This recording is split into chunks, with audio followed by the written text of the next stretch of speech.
Hello again and welcome back to the PhatPhish Guitar Studio. I'm Dave, and in this video, in the Tone Talk series, a little series of videos about how to get the most out of your guitar gear and you get the best tone for you, I want to talk about something that gets overlooked a little bit sometimes, and that's the idea of how your guitar can work in stereo. The guitar naturally tends to be a monophonic instrument. You've got the guitar, you go into whatever pedals you've got, into the amp, sound comes out the speaker and the sound is just there. It's a monophonic sound. But there's a few things you can do in terms of setting your gear up to give you a stereo sound, and that just kind of fills the space out a lot more. Because if you think about the listener's experience, and I think more so these days, because you see so many people listening to music on earbuds, when you're just on your daily commute and whatnot, you see people on the train or on the bus, so much music getting consumed through headphones where you are getting a really good stereo experience. So thinking about how your guitar can work in a stereo space is quite useful. So what I thought I'd do is just run through a couple of ideas for you. It can be a whole rabbit hole once you get into running like stereo rigs for like wet, dry effects and all that sort of thing, but just a couple of things to think about. So to start with, fairly simple signal chain, guitar into a little bit of compression, and then into a clean amp with some reverb on it. It sounds like this.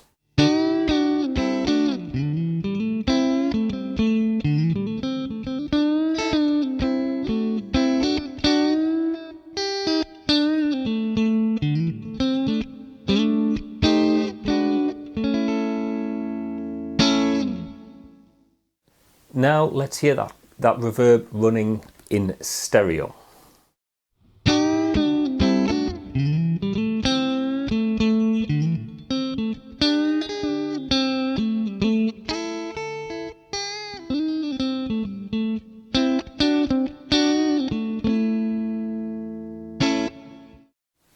And there's a little feature I can do with the reverb, which is like an extra wide stereo, and it sounds a bit like this.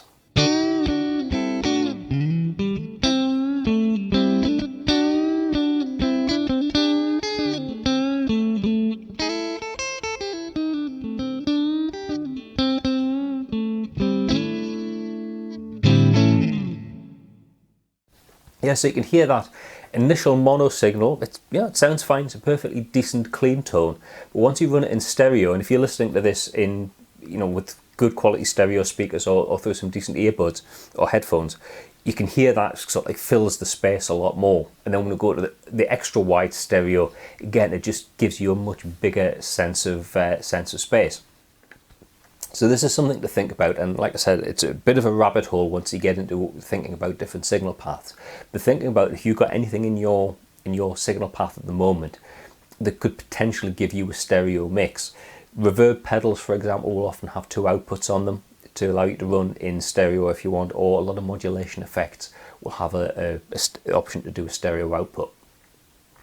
Now that obviously makes your signal path a bit more complex, and you would have something like the guitar through whatever drive pedals into the amp, effects loop send into your pedal board with the chorus pedals and the flanges and whatever, or reverb, and then something coming out in stereo. One leg of that stereo would go to the effects loop return on your original amp. The other leg of the stereo would go to the effects loop return on a second amplifier. So you need two amplifiers. Or you could do things like with like DI boxes or various other bits of kit that'll allow you to run stereo paths. Like I say, it can be a bit of a rabbit hole. There's lots of different ways of doing it. This video is not intended to cover all the bases, just kind of get you started on the idea of thinking in terms of what you could do with your rig in terms of stereo sound rather than just plain old mono. Okay, so that's one option, just thinking about using the effect like reverb or something like I was doing there to give you a stereo sound. Something else to think about is splitting your signal and giving you clean and dirty sounds. And this is something I think I talked about in an earlier Tone Talk video, but I thought I'll explore it a little bit more. The idea of mixing clean and dirty signals together, but doing them in stereo. Okay, back with a different guitar and slightly different setup.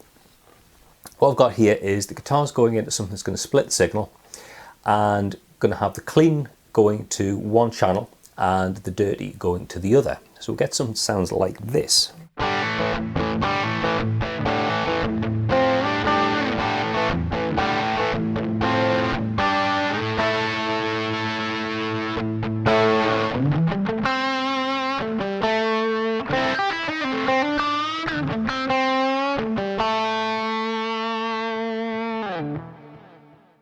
Okay, so there's, like I said, clean and dirty. Something I've talked about before, the idea of not just having a dirty sound in the mix, but having something clean as well, just to give you a little bit of extra edge or clarity to it.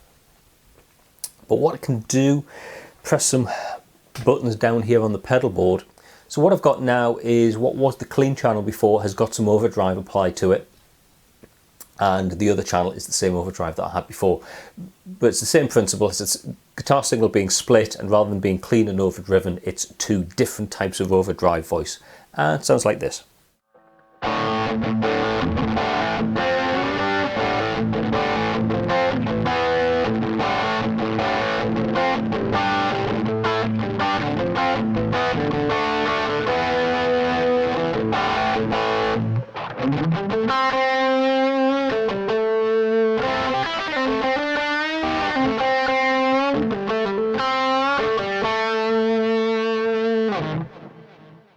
Yeah, so quite effective, I think. Again, it's another way of just opening up the sound, and rather than having your guitar just sitting in one place, being able to open up the sound in the stereo spectrum. Now, when you get into thinking about guitar in stereo, there's loads of different ways you can go. But really, this video is to get you started in thinking about how you could possibly do something more clever than just your guitar sitting there. Even though on a simplistic level where you've got a mono guitar signal, thinking about where it sits in the stereo spectrum is quite interesting as well. You know, rather than just being like dead center of the mix, having it off to one side in the mix and another instrument on the other side kind of complementing it works really well. Excellent example of this. Go and listen to some early Deep Purple, so like Machine Head type era Deep Purple. You'll hear Ritchie Blackmore's guitar very hard on one side of the stereo spectrum, John Lord's keyboard quite hard on the other side of the stereo spectrum. So when you're listening to it in stereo, you can really hear the guitar, you can really hear the Hammond. They're not kind of fighting each other in the same space, and it just fills out the stereo sound very, very effectively. So all stuff to think about. Like I say, a bit of a rabbit warren once you get into thinking about things in stereo rather than mono, but hopefully there's a few things in this video kind of kicked off a few ideas, and it'll get you thinking and experimenting and seeing what you can do with the gear that you've got. Because that's what Tone Talk's all about. It's about getting you to think about what you can do to get the most out of your gear and possibly improve your guitar sound.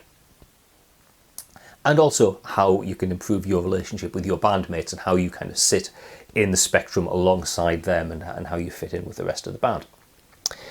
Okay, I hope you found that useful. If you did, please click like down there. If you really enjoyed it and you want to see other content that I post onto the PhatPhish Guitar Studio YouTube channel, then please click subscribe.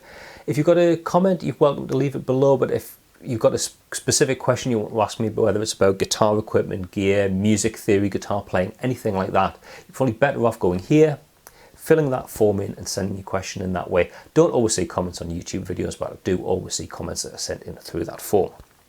Okay, thanks very much for watching, and I'll see you in another video sometime soon. Bye for now.